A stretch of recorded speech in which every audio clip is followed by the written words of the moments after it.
સુરત શહેરમાંથી કંઈક નવી અજુગતો ઘટના સામે આવી છે। ત્યારે લાજપોર જેલમાં કેદ હત્યાના આરોપીએ મેડિકલ ઓફિસરને માર મારતા તંત્ર દોડતું થયું છે। મને ખાંસી થાય છે, સિવિલમાં રેફર કરો। મેડિકલ ઓફિસરે ના પાડી તો આરોપી મારવા લાગ્યો। ઈજાગ્રસ્ત મેડિકલ ઓફિસર જેલની એમ્બ્યુલન્સમાં સારવાર માટે નવી સિવિલ હોસ્પિટલ પહોંચ્યા। મને ખાંસી થાય છે, સિવિલમાં રિફર કરી દો।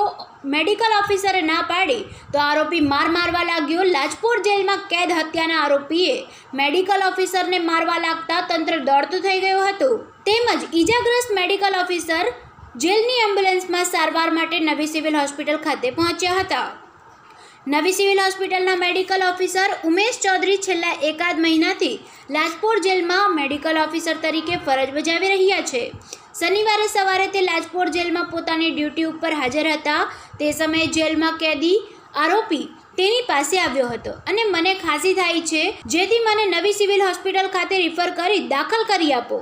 પરંતુ મેડિકલ ઓફિસરે કહ્યું કે હાલ તારી તપાસ કરવામાં આવી છે અને દવા આપું છું।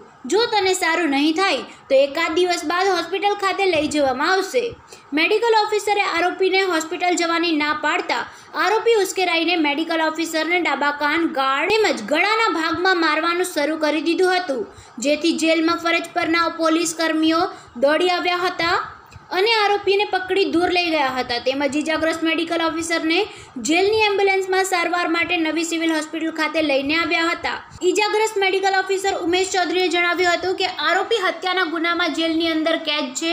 તેનું નામ દીપ છે, પરંતુ હું તેની સામે ગુનો નોંધાવીશ। હાલમાં મારા ડાબા કાનમાં વધારે ઈજા થઈ છે, જેથી હું સારવાર માટે હોસ્પિટલ ખાતે આવ્યો છું। Arvind Rathod, GTV news, Surat.